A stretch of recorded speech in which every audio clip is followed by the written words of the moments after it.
விழி வலையொலியோடு இணைந்திருக்க இப்போதே விழி வலையொலி தளத்தை சப்ஸ்கிரைப் செய்யுங்கள். விழி வலையொலி உறவுகள் அனைவருக்கும் வணக்கம். மீண்டும் ஒரு நிகழ்ச்சியில் இணைந்து கொள்கின்றோம். இன்றைய நிகழ்ச்சியும் ஐக்கிய நாடுகள் மனித உரிமை அவையிலிருந்து ஒளிப்பதிவு செய்கின்றோம். நாங்கள் தொடர்ச்சியாக ஐக்கிய நாடுகள் மனித உரிமை அவையின் 51வது கூட்டத்தொடர் இடம்பெற்று கொண்டிருக்கின்ற நேரத்தில் பல்வேறுபட்ட பிரதிநிதிகள் தமிழர் தாயகத்திலும் தமிழகத்திலிருந்தும் வந்து தமிழினம் சார்ந்து தமிழினத்துக்கு இழைக்கப்படுகின்ற அநீதிகளுக்கு நீதி வேண்டின தங்களுடைய கோரிக்கைகளை பிரதான அறையிலும் அதே போன்று பக்க அறையிலும் தங்களுடைய கோரிக்கைகளை முன்வைத்து வருகின்றார்கள். அந்த வகையில் தொடர்ச்சியாக ஐநாவுக்கான பிரதிநிதியாக ஐக்கிய நாடுகள் மனித உரிமை அவையில் பல்வேறு தொடர்களில் பங்கேற்றிருக்கின்ற நாம் தமிழர் கட்சியினுடைய ஐநாவுக்கான பிரதிநிதி ஜீவா டானிங் அவர்களை நாங்கள் இப்பொழுது சந்திக்க போகின்றோம். அவர் பல்வேறுபட்ட விடயங்களை பேசியிருக்கின்றார். அது சார்ந்த விடயங்களை நாங்கள் அவரோட கேட்டு அறிந்து கொள்வோம். வணக்கம் ஜீவா. வணக்கம். வணக்கம். சொல்லுங்கள் ஜீவா, என்னென்ன விடயங்கள் நீங்கள் இப்பொழுது இந்த 51வது கூட்டத்தொடரில் நீங்கள் பேசியிருக்கிறீர்கள்? அதான் நாம் தமிழ் கட்சியை பொறுத்த வரைக்கும் ஒட்டுமொத்த தமிழ் இனத்துக்கான ஒரு அரசியல் கட்சி அது. Thank you, Mr. President. We are deeply concerned about the systematic destruction of the Western Ghats of India, a UNESCO World Heritage Site. It is home to 16,144 species of rare plants, mammals, birds, insects, aquatic life, and 325 endangered species. It is no priority due to economic reasons, such as many young children becoming child laborers in order to support their families.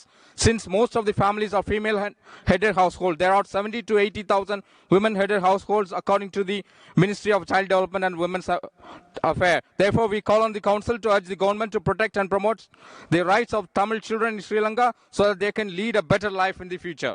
இதான் அந்த 51வது கூட்டத்தொடரில் மிக முக்கியமாக வந்து தமிழ்நாட்டிலுடைய தமிழ் தேசிய இனத்துடைய சிக்கல்கள், குறிப்பாக வந்து மேற்கு தொடர்ச்சி மலை அழிந்து வருவது பற்றி இன்னொரு அது வழக்கமாக நாங்கள் வந்து 10 வருடமாக பேசிகிட்டு இருக்கிறது நாம் தமிழர் கட்சி. இது வந்து எங்களுடைய சிக்கல் இல்லை, இது வந்து அவசியம்ங்கிற இதில் வந்து தமிழீழ கோரிக்கையை வந்து பேசுகிறோம். அது நடந்தது இனப்படுகொலைன்னு பேசுகிறோம். அதை பற்றி தான் நம்ம விரிவாக பேச போகிறோம்.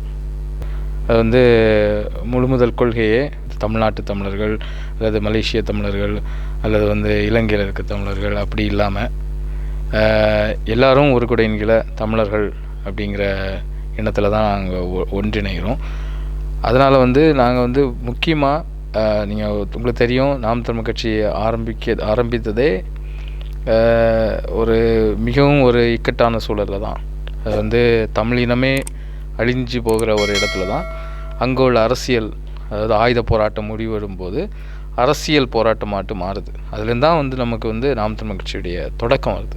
ஆனால் அதை தாண்டி தமிழ்நாட்டுக்கான ஒரு மிக பெரும் அரசியல் இயக்கமாகவும் அது வந்து 3வது பெரிய கட்சியாட்டு இப்போ வந்து வளர்ந்து வருது.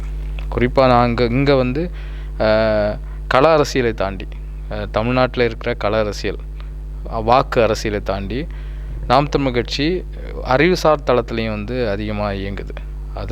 அதன் அடிப்படையில் தான் ஒவ்வொரு முறை ஐக்கிய நாடுகள் சபையில் கூட்டத்தொடர் நடக்கும்போதும் தன்னுடைய பிரதிநிதிகளை அனுப்பி ஐநா சபையில் வந்து பேச வைக்குது உலகம் சார்ந்த விஷயங்களை. குறிப்பாக வந்து 10 வருஷமாக தொடர்ந்து வந்து ஐக்கிய நாடுகள் சபையில் தமிழீழ த்துக்கான ஒரே தீர்வு வந்து அது வந்து தனித்தமிழ் ஈழமாட்டு பிரிகிறது தான். நடந்தது திட்டமிடப்பட்ட இனப்படுகொலை. இதில் வந்து எந்த விதமான மாற்று கருத்தும் இல்லைங்கிறதுல தெளிவாக இருக்குது. அப்போ அதை வந்து நாங்கள் தொடர்ந்து வலியுறுத்துகிறோம். இந்த கூட்டத்தொடரில் நீங்கள் பார்த்தீங்கன்னா மிக முக்கியமாக வந்து இப்போது வந்து தீர்மானம் நிறைவேற்றியிருக்காங்க இன்றைக்கி, promoting reconciliation, accountability and human rights in ஸ்ரீலங்காங்கிற பேரில். இதில் வந்து நீங்கள் பார்த்தீங்கன்னா பெருசாக ஒன்றும் புதுசாக ஒன்றும் இல்லை, பழைய காலத்தில் சொன்னது தான். அது வந்து என்ன, 13வது சட்டத்திருத்தத்தை நிறைவேற்றணும், தமிழ்ங்கிற வார்த்தையே இல்லையா, அப்புறம் என்ன நமக்கு இந்த தீர்மானத்தினால என்ன தீர்வு வரப்போகுது? மிக முக்கியமாக நீங்கள் பார்த்தீங்கன்னா நடந்தது இனப்படுகொலைங்கிற அந்த தீர்மானத்தை எடுக்கணும். எக்கனாமிக்கல் க்ரைசிஸை பற்றி இதில் பேச வேண்டிய தேவையில்லை. எக்கனாமிக்கல் க்ரைசிஸுங்கிறது இன்னொரு சாப்டர். அது வந்து ஒரு ஒரு ஒரு ஒரு அது ஒரு தனி விவாதமாட்டு வைக்கணும். ஆனால் வந்து இங்கே மனித உரிமை ஆணையத்தில் வரும்போது எக்கனாமிக் க்ரைசிஸ் பற்றி பேச வேண்டிய தேவை இல்லை. எதை பற்றி பேசணும்னா நடந்த இனப்படுகொலைக்கான தீர்வை பற்றி பேசணும். இன்னும் வந்து இது வந்து எல்லாமே பொத்தாம்பதுவாக எழுதியிருக்காங்க இந்த அறிக்கையில். நீங்கள் பார்த்தீங்கன்னா இந்த ப்ரைமசி வந்து கொடுக்கக்கூடாது, இல்லை வந்து 13ஆம் சட்ட திருத்தத்தை அமல்படுத்தும். இதனால் நமக்கு ஒன்றுமே ஆக போகிறதில்ல. நடந்த இனப்படுகொலைக்கான தீர்வை தான் நாங்கள் கேட்குறோம். அதை வந்து இன்டர்நேஷ்னல் மெக்கானிசம் அடிப்படையில் தீர்வு தாங்க அப்படிங்கிறது தான் நாங்கள் ஒட்டுமொத்தமாக வைக்கிற கோரிக்கை.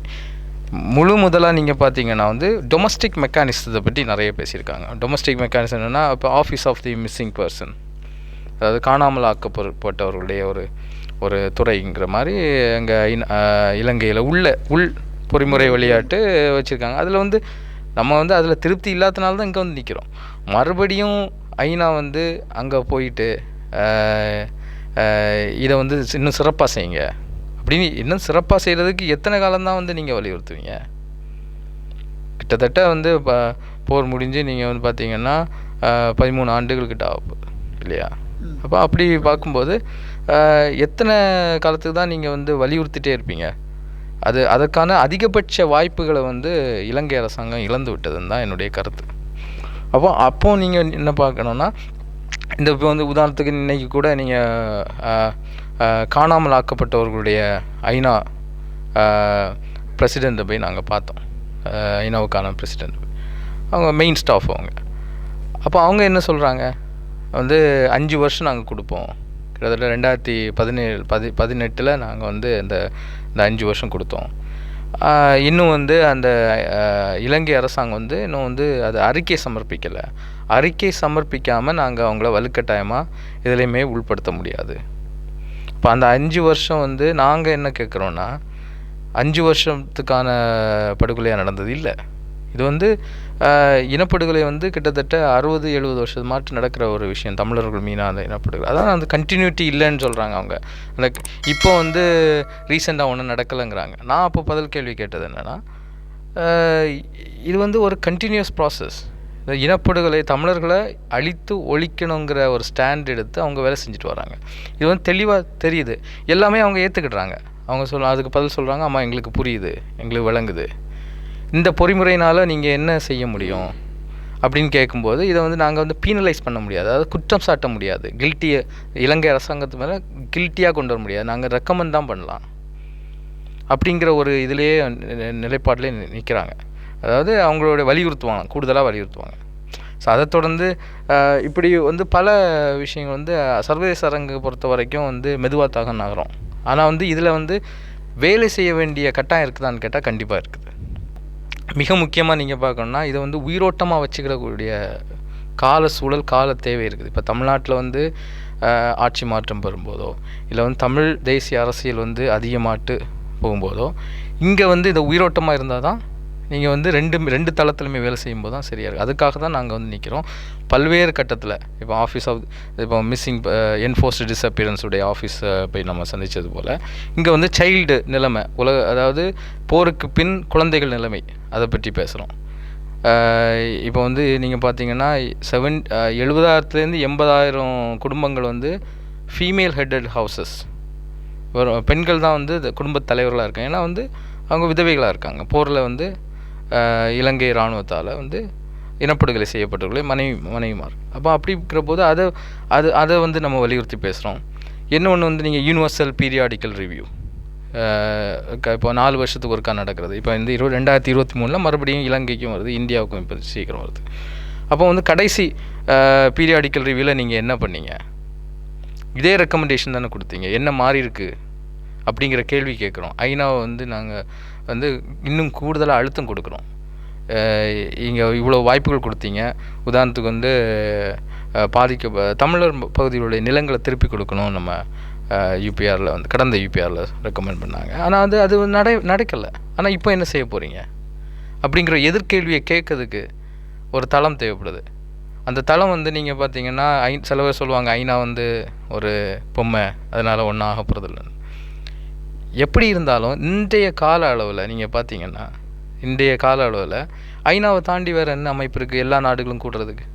எல்லா நாடுகளும் கூட உங்கள் நாட்டில் நடக்கிற சிக்கல்களை ஒரே தளத்தில் ஒரே இடத்துல எல்லா நாடுகளுக்கும் வந்து கொண்டு போகிறதுக்கான தளம் வேறு இல்லை.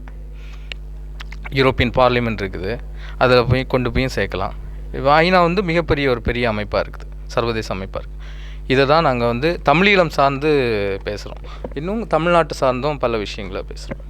இதில் நீங்கள் இந்த நாடுகள், அதாவது உலக நாடுகள் சேர்ந்திருக்கின்ற ஒரு கட்டமைப்பு, அதில் பேச வேண்டும்னு சொல்கிறீர்கள். இதில் இந்த ஐக்கிய நாடுகள் மனித உரிமை பேரவையிலிருந்து தமிழர்களுடைய பிரச்சனையை, தமிழர்களுடைய இந்த இழைக்கப்பட்ட அநீதிகளுக்கு எதிரான அந்த நீதி வேண்டல்களை ஐசிசி மற்றும் பாதுகாப்பு சபைக்கு மாற்ற வேண்டும் என்பது தான் தமிழக தரப்பினுடைய பிரதானமான கோரிக்கையாக இருக்கின்றது.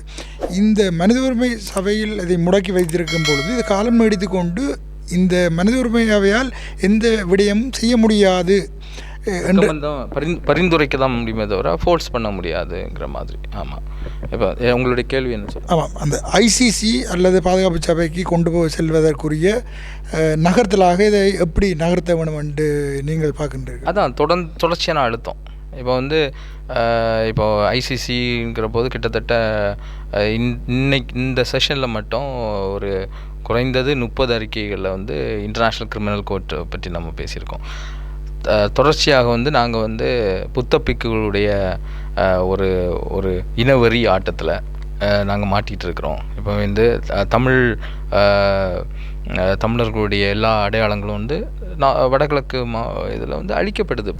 இப்போ அந்த மாதிரி இருக்கும்போது இதை வந்து தொடர்ச்சியாக நாங்கள் சொல்லும்போது இன்டர்நேஷ்னல் கிரிமினல் கோர்ட்டு வந்து இதை கொண்டு போங்க, தொடர்ச்சியாக வந்து ஸ்ட்ரக்சரல் ஜெனோசைடு, அதாவது கட்டமைக்கப்பட்ட இனப்படுகொலை நடக்குது அப்படின்னு சொல்லும்போது கண்டிப்பாக வந்து இதை அடுத்த கட்டத்துக்கு நகர்த்த வேண்டிய சூழலுக்கு ஐக்கிய நாடுகள் சபை தள்ளப்படுங்கிறத நாங்கள் நம்புகிறோம். அதற்கு மிகப்பெரியதாக நாம் செய்ய வேண்டியது வந்து டிப்ளமசி. நீங்கள் பார்த்தீங்கன்னா அது சாதாரணமாக நகராது. ஐக்கிய நாடுகள் சபை வந்து ஒரு ஃபெசிலிட்டி தான். ஆனால் வந்து யார் வந்து முடிவெடுக்கிறது? நாடுகள் தான் முடிவெடுக்கிறது. அப்போ அந்தந்த நாடுகளை வந்து போய் பார்த்து அதற்கான அரசியலை வந்து நீங்கள் பேசி ஒரு முன்னெடுப்பை செய்யும்போது அவங்களுக்கான நமக்கான சக்திகளை மாற்றும்போது மட்டும்தான் இந்த அடுத்த நீங்கள் சொன்ன மாதிரி இன்டர்நேஷ்னல் கிரிமினல் கோர்ட்டுங்கிற இதுக்கு நம்ம கொண்டு போக முடியும். அதற்கு என்ன தடையாக இருக்குன்னு நீங்கள் பார்த்தீங்கன்னா வந்து இப்போ இஸ்ரேல் யூதர்கள் போன்ற இனங்கள் எல்லாம் வந்து இதற்கான பட்ஜெட், பொருளாதாரம் வந்து மிகப்பெரிய வந்து அளவில் செயலிட்டு தான் அவங்க நாடு பெற்றிருக்காங்க. எல்லா நாடுகளும் நீங்கள் பார்த்தீங்கன்னா ஒரு டிப்ளமசின்னு வரும்போது ஒரு மிகப்பெரிய தொகையை ஒதுக்குறாங்க அதுக்காக. ஆனால் இப்போ வந்து ஒவ்வொரு நாடுகளுக்காக போகணும். இது இட்ஸ் அ எக்ஸ்பென்சிவ் திங். நீங்கள் வந்து சாதாரணமாக இப்போ வந்து ஐநாவில் வந்து பேசுகிறதுங்கிறது எல்லாரும் ஒரு சாதாரணப்பட்ட மனிதர்களால் செய்ய முடியலை. ஏன்னா வந்து பொருளாதாரம் இன்டலெக்சுவல் திங். அப்போ அதற்கான வழிமுறைகளை தெரிஞ்சு வைக்கிறோம். இப்போ வந்து அப்படிப்பட்ட பல ஆக்டிவிஸ்ட்டை நம்ம உருவாக்க வேண்டிய கால சூழல் இருக்குது. இப்போ இது வந்து ஒரு சர்வதேச முன்னெடுப்பாக செஞ்சால் மட்டும்தான் அடுத்த கட்டத்துக்கு போகும். அதுக்கு வந்து பொருளாதாரம் தடையாக இருக்குது. இப்போ இது வந்து அப்போ வந்து நாடுகளை போய் கன்வின்ஸ் பண்ணும்போது இதான் வந்து லிமிட்டேஷன். நம்மளுடைய லிமிட்டேஷனுக்கு உட்பட்டு நம்ம செஞ்சிட்ருக்கிறோம். நாம் தமிழ் கட்சி, உலகத் தமிழர் இயக்கம், அவங்க எல்லாம் சேர்ந்து வந்து இதை செஞ்சிட்ருக்குறாங்க. அப்போ வந்து அதை வந்து அடுத்த கட்டத்துக்கு நகர்த்தணும்னா நீங்கள் மிகப்பெரிய டிப்ளமசிக்கு போனோன்னா நீங்கள் வந்து இதற்கான லிமிட்டேஷன்ஸ் எல்லாம் இருக்குது. அதை நம்ம புரிஞ்சு கொண்டு இப்போ நீங்கள் பார்த்தீங்கன்னா இப்போ நாம் தமிழ் கட்சி வந்து ஆட்சிக்கு வருதுன்னு வச்சுடுங்க. சீமானே சொல்கிறாரு, மிகப்பெரிய ஒரு பட்ஜெட்டை ஒதுக்கி எல்லா நாடுகள்கிட்டையும் போய் கன்வின்ஸ் பண்ணதுக்கு அவர் மிகப்பெரிய நிபுணர் குழுவை உருவாக்குறோன்னு அவர் வெளிப்படையாக சொல்கிறாரு. அப்போ அப்படிப்பட்ட ஒரு நகர்த்தலை அது நடக்கலைன்னா என்ன ஒரு விளையாட்டு? அது நடக்கலைன்னா தாமதமானால், நான் சொல்கிறது நடக்காமல் போகாது, தாமதமானால் இப்போதைய அளவில் இன்னொரு பொறிமுறையை நம்ம கண்டுபிடிக்கணும். அது இந்த இடைக்கால கட்டத்தில். ஏன்னா வந்து நீங்கள் பார்த்தீங்கன்னா இந்த ஃபோர்த் கமிட்டிங்கிறது தான் வந்து நாடுகளை பிரித்து கொடுக்குற அங்கீகாரம் பெற்றதுன்னு நம்ம அறிகிறோம். அது ஒரு மிகப்பெரிய சவாலாக இருக்குது. ஃபோர்த் கமிட்டி தான் வந்து இது வரைக்கும் நாடுகளை பிரித்து கொடுத்துருக்கு, நியூயார்க்கில் இருக்கிற ஃபோர்த் கமிட்டி. அப்போ அதுக்கு நீங்கள் வந்து ப்ரொசீட் பண்ணணுன்னா பல்வேறு நாடுகளை போய் சந்தித்து அதுக்கான டிப்ளமசியை உருவாக்க வேண்டிய கால தேவை இருக்குது. அதற்கு வந்து இதெல்லாம் லிமிட்டேஷன்ஸ் இருக்குது. அதை உலகத் தமிழர்கள் எல்லாம் வந்து புரிஞ்சுக்கொள்ளணும். குறிப்பாக வந்து பொருளாதாரத்தில் வந்து மிக சிறந்து விளங்குறவங்கெல்லாம் இதை வந்து ஒரு பெரிய ஒரு மிஷனாட்டு எடுத்து எல்லா தமிழர்களும் சேர்ந்து செஞ்சால் மட்டும்தான். இப்போ அதுதான் வந்து இஸ்ரேல் பண்ணாங்க. இது வந்து சாதாரணமாக செய்கிற வேலை கிடையாது. இது it's a team work, right? Team work மட்டும்தான் இதுக்கான தனி மனிதனாலேயோ என்னாலேயோ உங்களாலேயோ அதை செய்ய இது கிடையாது. டீம் ஒர்க் பண்ண மட்டும்தான் அந்த இன்டர்நேஷ்னல் கிரிமினல் கோர்ட்டு இருக்கிற நிலைமைக்கு அதை நகர்த்தணுன்னா அதற்கான ஆதாரங்களை அதற்கான எல்லாமே வந்து பல்வேறு நாடுகளில் போயிட்டு நீங்கள் வந்து கொடுக்கணும். அதை கொடுத்து அவங்கள வந்து கன்வின்ஸ் பண்ணணும், டிப்ளமேட்டிக் ஒரு மிஷன் அனுப்பணும்.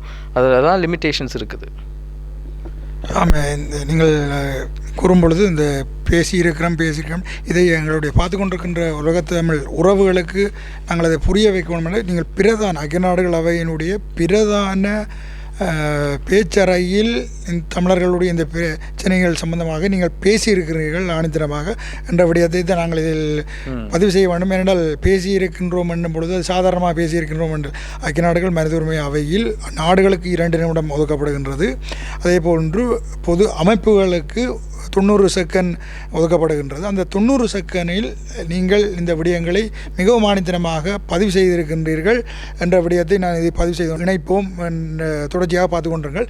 இதை தொடர்ந்து ஈழத்தமிழ் உறவுகளுடைய ஈழத்தமிழருடைய பிரச்சனையை தொடர்ந்து தமிழ்நாட்டில் இடம்பெறுகின்ற பிரச்சனைகளையும் நீங்கள் மிக ஆணித்தரமாக பேசியிருக்கின்றீர்கள் ஜீவா. அந்த விடயங்கள் என்னென்ன விஷயங்களை நீங்கள் தமிழ்நாட்டு பிரச்சனைகளை எடுத்து கூறியிருக்கிறீர்கள் இந்த கூட்டத்தொடர்? அதான் இப்போ நீங்கள் பார்த்தீங்கன்னா மிக முக்கியமாக வந்து தமிழ்நாட்டில் நீங்கள் பார்த்தீங்கன்னா இப்போ உள்ள ஹாட் டாபிக் என்னென்னா வந்து கன்னியாகுமரி, தென்காசி, திருநெல்வேலி, பொள்ளாச்சி, தேனி, திண்டுக்கல் இந்த மாவட்டங்களெல்லாம் வந்து வெஸ்டர்ன் காட்ஸ், அதாவது மேற்கு தொடர்ச்சி மலை. நீங்கள் பார்த்தீங்கன்னா கிட்டத்தட்ட மகாராஷ்டிரா வரைக்கும் போகுது. அதுக்கு அதோடைய அருமை பெருமைகளெல்லாம் நீங்கள் சொல்லணுன்னா வந்து அதுக்கே தனி கட்டுரை எழுத வேண்டி வரும். 16,144 அரிய வகை பாலூட்டிகள், உயிரினங்கள், தாவரங்கள், பூச்சிகள் எல்லாம் சேர்ந்துருக்குது அதில். அது வந்து ஒரு அதனால தான் வந்து மழை பெய்யுது. இப்போ வந்து நீங்கள் சவுத் இந்தியாவிலாம் மழை பெய்யுதுன்னா வந்து it's a big example of a monsoon system. இயற்கையின் கொடை தான் அது. வந்து என்ன சொல்கிறாங்கன்னா வந்து தீபகற்ப இந்தியாவின் தண்ணீர் கோபுரம் அப்படின்னு அழைக்கிறாங்க. யுனெஸ்கோ ஹெரிட்டேஜ் சைட்டுன்னு அங்கீகரிச்சிருக்காங்க. பிறகு 35 ஆறுகள் போகுது, 325 அழிந்து வரும் உயிரினங்கள் வாழுது. இப்படி வந்து எக்கோசிஸ்டம் வந்து மிகப்பெரிய அளவில் இருக்கிற ஒரு இடம்தான் வந்து வெஸ்டர்ன் காட்ஸ், மேற்கு தொடர்ச்சி மலை. கன்னியாகுமரி மாவட்டத்தில் மட்டும் நீங்கள் பார்த்தீங்கன்னா குறைந்தது ஒரு 70,000 1 லட்சம் டன்னு வந்து இங்கேருந்து கன்னியாகுமரி மாவட்டத்துலேருந்து தினமும் வந்து எடுத்து கேரளாவுக்கு அதானி துறைமுகம் கட்டவும் தனியார் கட்டுமான பணிகளுக்கு அவங்க எடுத்துகிட்டு போகிறாங்க. மொத்தமாக நீங்கள் பார்த்தீங்கன்னா குறைஞ்சது 1,50,000 டன் தமிழ்நாட்டிலேருந்து மட்டும் எடுத்துகிட்டு போகிறாங்க. அதுக்கு வந்து ஏன் அது காரணமாக இருக்குன்னா, அது நேரடியாக குற்றஞ்சாட்டம்னா தமிழ்நாடு அரசு தான், இந்திய அரசு தான். ஏன் வந்து கேரளாவில் உள்ள மலைகளை வந்து அவங்க பேர்த்தெடுக்க முடியலைன்னா அவங்களுடைய அரசு கொஞ்சம் ஸ்ட்ராங்காக இருக்குது. இங்கே தான் வந்து தமிழ்நாட்டிலே தமிழர் ஆட்சியே கிடையாது. என்னுடைய நிலம் வளம் சார்ந்த உடைய ஒரு பற்றுதலோ ஒரு பற்றுறுதி கிடையாது இவங்களுக்கு. கிட்டத்தட்ட 14வது நூற்றாண்டுலேருந்து நீங்கள் பார்த்தீங்கன்னா தமிழ்நாட்டில் தமிழர் ஆட்சி இல்லை, அதான் உண்மை. அப்படிங்கிற போது அதுக்கான அப்ரூவல்ஸ் எல்லாம் வந்து எளிமையாக கொடுத்துறாங்க. அதாவது நாங்கள் எப்படி பார்க்குறோம், ஒரு மலையை பார்க்கும்போது எப்படி பார்க்குறோன்னா, இயற்கையின் நன்கொடை, இது வந்து மழை பொழியதுக்கான ஒரு வழிமுறை. இதில் வந்து என்வாயன்மெண்ட்டாக பார்க்குறோம் ஒரு இந்த விடயங்களை. ஆனால் வந்து அவங்க எப்படி பார்க்குறாங்க, அதான் அவங்க எப்படி பார்க்குறாங்கன்னா ஒரு காசு அப்படி தான் பார்க்குறாங்க. ஒரு பணத்தை சம்பாதிக்கிற ஒரு இடமா தான் இருக்குது. கிட்டத்தட்ட நீங்கள் கேரளா அமைச்சரே பதிவு பண்ணுறாரு. என்ன பதிவு பண்ணுறாரு, எங்களுக்கு வந்து இதை வந்து எடுக்கிறதுக்கு அனுமதி கிடைக்கல, எங்களுக்கு எடுக்க முடியலை. ஆனால் திமுக ஸ்டாலின்கிட்ட போய் நாங்கள் சந்தித்து பேசினோம், அவர் வந்து சரின்ட்டார். என்ன சும்மா சரின்னு சொல்லுவாரா? இப்போ வந்து தமிழக அரசு இந்திய அரசு மேலே நாங்கள் வன்மையாக குற்றம் சாட்டியிருக்கோம், நாம் தமிழர் கட்சி. இதை பற்றி இனி பார்த்தீங்கன்னா வந்து வீட்டு வசதி மற்றும் நகர்ப்புற வளர்ச்சித்துறை 49 கீழ் 2003 சட்டத்தின்படி இதை வந்து தொடவே கூடாது. ஆனால் மேற்கு தொடர்ச்சி மலையை தொடர்ந்து வந்து அழிச்சிட்டு வராங்க. யார் வந்து இதை பாதுகாக்கணும்னா மலையோர பாதுகாப்பு குழுமம் தான் பாதுகாக்கணும். ஆனால் வந்து அவங்களே அப்ரூவல் கொடுத்து இதை வந்து அழிச்சிட்டு வராங்க. இப்போ 8 இடங்களில் தான் வந்து உலகத்தில் வந்து உயிரியல் பன்முகத்தன்மை இருக்குது. அது அப்படின்னா என்னென்னா, இங்கே ஒன்று நடந்தாலும் இங்கே உடைச்சாலும் இந்தியாவுக்கும் தாண்டி வேறு நாடுகளுக்கும் இது பாதிப்பு வரும் அப்படிங்கிற மாதிரி இருக்குது. இப்போ வந்து என்ன ஆகும்னா வந்து இங்கே இப்போ வந்து வேறு நாடுகளும் வந்து வெஸ்டர்ன் காட்ஸை பாதுகாக்குது, காசு கொடுக்குது யாருக்கு, இந்தியாவுக்கு. ஆனால் வந்து அவங்க வந்து அதை வந்து பராமரிக்கிறது இல்லை, இந்திய ஒன்றியத்துக்கு அதை பராமரிக்கிறது இல்லை. மாறாக அடித்து உடைச்சி அதை வந்து அழித்தொழித்து வராங்க. இதுதான் நாங்கள் சுட்டி காட்டினோம். குறிப்பாக நாங்கள் என்னுடைய கோரிக்கை என்னென்னா, கஸ்தூரி ரங்கன் ரிப்போர்ட் அறிக்கை வெஸ்டர்ன் காட்ஸ் பற்றி அதை வந்து உடனடியாக வந்து தமிழக அரசும் இந்திய அரசும் வந்து செயல்படுத்தணும். அந்த அறிக்கை என்ன சொல்லுதுன்னா வந்து அதை வந்து உடைக்கக்கூடாது, அதை ஆக்கிரமிப்பு பண்ணக்கூடாது. அதுக்கு பக்கத்தில் வந்து ஒரு ஒரு ஒரு ஒரு கட்டணம்னா கூட அதை வந்து மிகப்பெரிய அளவில் வந்து அப்ரூவல் வாங்கி தான் கட்டணும். அது வந்து அந்த கஸ்தூரி ரங்கன் ரிப்போர்ட் மட்டும் நீங்கள் வந்து இம்ப்ளிமெண்ட் பண்ணிட்டீங்கன்னா, அதை வந்து செயல்படுத்திட்டீங்கன்னா, இந்த மலைகள் வந்து குறிப்பாக எல்லா வெஸ்டர்ன் காட்ஸ் வந்து பாதுகாக்கப்படுங்கிறது தான் எங்களுடைய கோரிக்கை. அதை வந்து உடனடியாக வந்து தமிழக அரசும் இந்திய அரசும் இது வந்து செயல்படுத்தும்னு சொல்லிட்டு 51வது கூட்டத்தொடர் விளையாட்டு ஐக்கிய நாடுகள் சபை விளையாட்டு நாம் தமிழ் கட்சி வந்து வலியுறுத்துது. அந்த காணொலிகளும் நாங்கள் இந்த காணொலியோடு Thank you, Chair. There has been a steady increased racist hate speech by Buddhist monks against the Tamils in Sri Lanka. There is a steady rise in Buddhist nationalist sentiment, including attacks against Tamils. Eelam Tamils are victim of failed decolonization process by United Kingdom. Durban Declaration must be applied for Eelam Tamils on their right to self-determination. United Kingdom is answerable for Eelam Tamils' current situation. The number of attacks against Tamils religious places across Sri Lanka by ethno-nationalist majoritarian groups, typically led by one or more Buddhist monks, remains unchecked.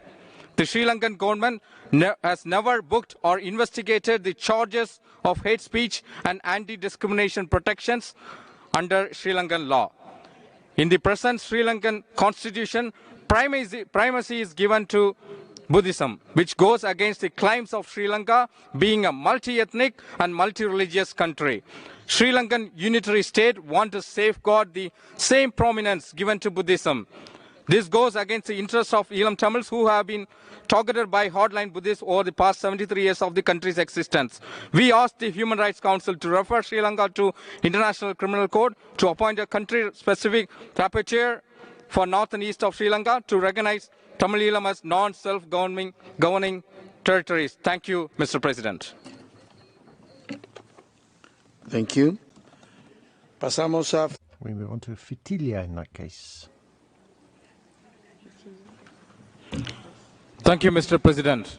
A 3-decade-old war has pushed the children in the north and east of Sri Lanka to face vulnerable conditions which have led them to feel insecure.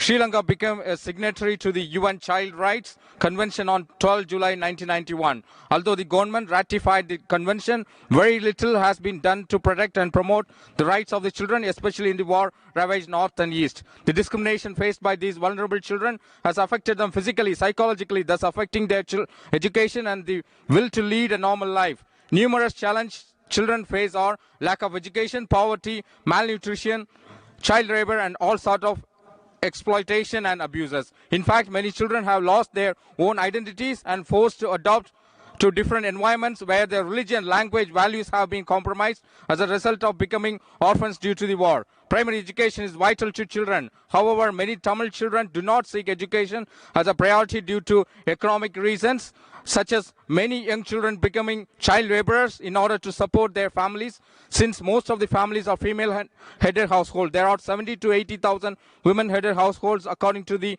Ministry of Child Development and Women's Affairs. Therefore, we call on the Council to urge the government to protect and promote the rights of Tamil children in Sri Lanka so that they can lead a better life in the future. Mr. President, during the last UPR on Sri Lanka, November 2017, all Tamils expected more recommendations from the state's recommenders, but members and observator of this council totally failed to take awareness on Tamil genocide. We are nearing 7 years since the passing of the resolution on Sri Lanka. The government of Sri Lanka had agreed upon various post-war measures that would help bring a political solution, closure, and render justice to the Tamil victims. To this day, these promises remain a mirage. The Sri Lankan army forces have exclusively grabbed the land of the Tamils in the north and east and prevented them from resettling even after ending the war 8 years ago. The Tamils still languish in makeshift camps. Mr. President, the Sri Lankan government must immediately respect its commitment to the UNHRC. We ask this council to hold an international judicial process under the control of the OHCHR, and we request you to recommend the referral to the ICC. We request you to take measures to judicially address the genocide against the Tamil people as called upon by the unanimous resolution adopted by the Northern Provincial Council of Sri Lanka in February 2015 and renewed 2 times. We request you to press Sri Lanka to become a signatory and ratify the Rome Statute of the International Criminal Court, which the current president failed to sign after 2015, so that reoccurrence of similar atrocities can be minimized and the ethnic Tamil population can be protected in the future. Thank you. Known as the water tower of peninsular India and home to 35 rivers. It is one of the best examples of the monsoon system around the planet. India has implemented and proposed many ecologically destructive projects that is destroying the Western Ghats. In Kanyakumari, Tenkasi, Tirunelveli, Theni, Tindukal, Madurai and Pollachi districts of Tamil Nadu, at least 150,000 tons of quarry stones are being unearthed daily and transported illegally to the neighboring state of Kerala for private construction projects, and including the Adani port. Karunya University and Isha Foundation are key examples of encroachments. The government of Tamil Nadu and India and their officials are accepting bribes to push through approvals for people who are illegally quarrying. In contradiction to the Tamil Nadu's Housing and Urban Development Department's Order 49/2003, the Hill Area Conservation Authority is approving and encouraging illegal quarrying. Since the Western Ghats are one of the world's hottest hotspots of biodiversity, this continued demolition will add to water crisis in India and globally. President, we urge the government of India and Tamil Nadu to stop the destruction of Western Ghats and implement the recommendation of Kasturi Rangan Ecology Expert Panel immediately. Thank you. Thank you. நல்லது ஜீவா, உங்களுடைய இனம் சார்ந்த செயல்பாடுகள் தொடர வேண்டும். உலகத் தமிழனாக நானும் ஒரு தமிழனாக இந்த புலம்பெயர் தேசத்தில் வாழ்ந்தாலும் நானும் ஒரு தமிழன். அந்த ரீதியில் ஒரு தமிழனாக நீங்கள் தமிழருக்கு இழைக்கப்படுகின்ற அநீதிகளுக்கு நீதி வேண்டின உங்களுடைய போராட்டங்கள் தொடர்ந்தும் இனம் சார்ந்து பயணிக்க வாழ்த்துக்களோடு மீண்டும் ஒரு நிகழ்ச்சியில் இணைந்து கொள்வோம் ஜீவா. நன்றி, மகிழ்ச்சி ஆனந்த். நன்றி, வணக்கம் உறவுகளே.